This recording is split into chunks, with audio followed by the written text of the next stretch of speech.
Alright, so for everybody who didn't know, I did pick up a second Titan at Cool Springs in the fall. That would be this guy. It is, I went after it because it had a clutch pulley. I wanted the clutch pulley for this one. And the engine was too nice. Original paint. Obviously this one has a rotary mag in the rear, and probably can't see it, it's too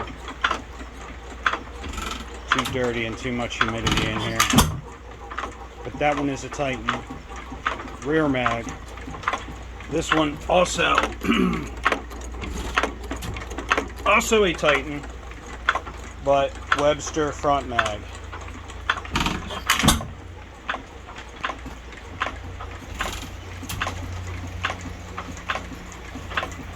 They are both 2.5 horsepower. They are really close serial numbers. I don't remember what they are off the top of my head, but I think they're only a couple hundred apart.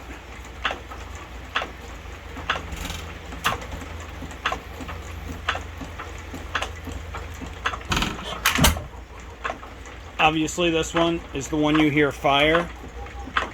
This one I have quieted up and slowed down and a little retarded.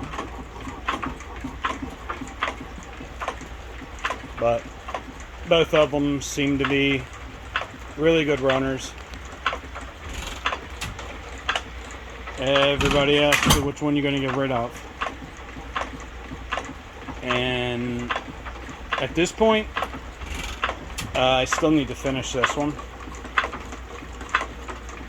But this one runs like a sewing machine right now. The only way you can usually tell is to watch the igniter when it fires.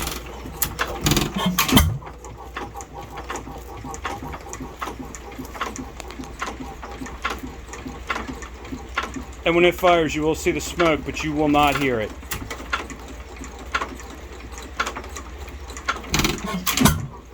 Obviously, this one.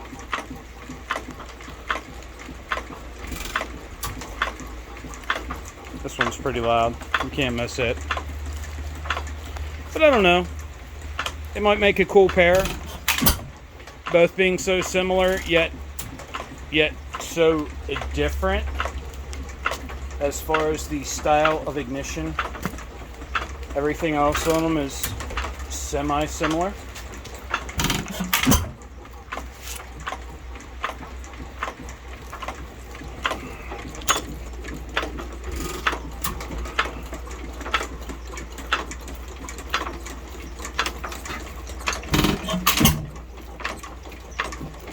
So obviously this Type R accurate rotary mag is driven off the cam gear.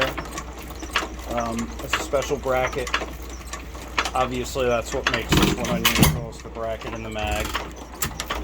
The humidity in here is absolutely terrible.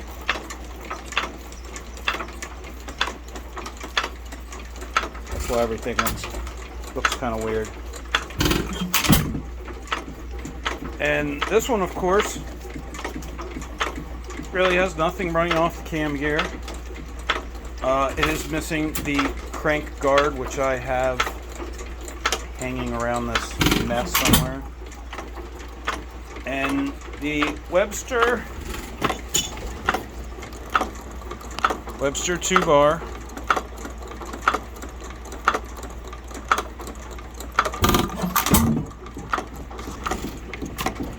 obviously igniter behind it. See if I can get you a better shot of it.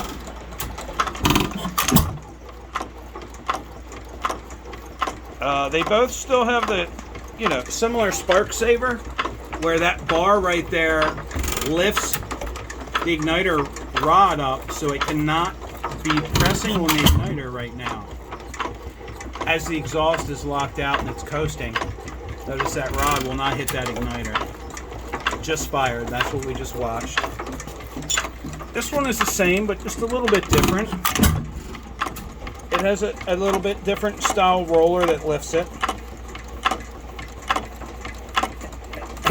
Keeps this igniter rod from tripping the igniter. So it slows down enough. Once it slows down enough, push rod goes back.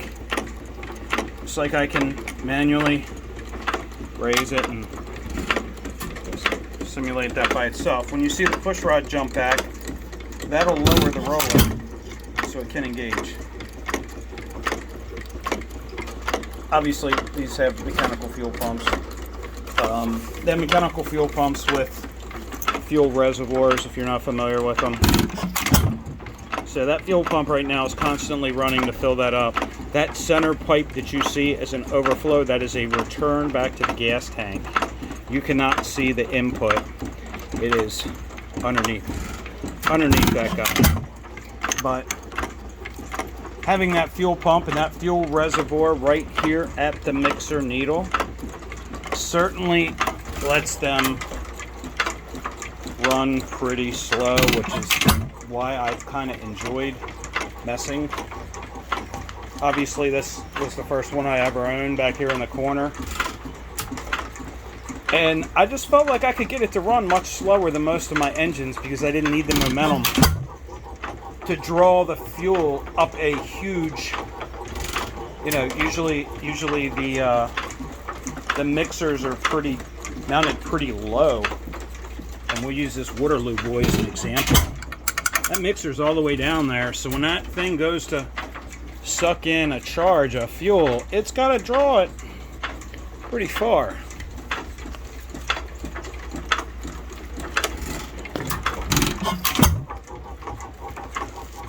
These don't seem to have to draw it as far. They also, for the size of them, those flywheels are pretty heavy. And they have some thickness and size to them. Obviously, heavier flywheels always help everything run better, more momentum. You can run them slower. But this one, this is the one obviously I've done other videos on with the mag. I think I got it down to like 50 RPM or 50 to 60 RPM.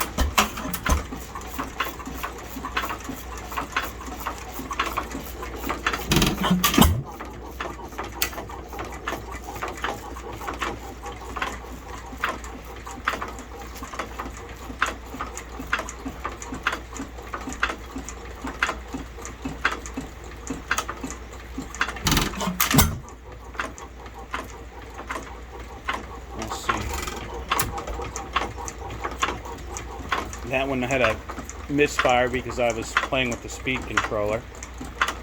But, I mean, if you can see both cranks, the original painted one's just a little faster.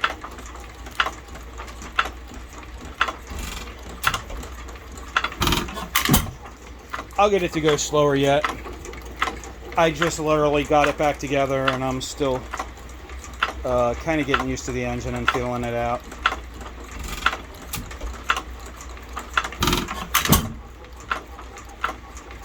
But anyway, that's that. So, yes, they're both 2.5s, and they both look pretty much the same. And hopefully you'll see more of both of them ahead. Take care.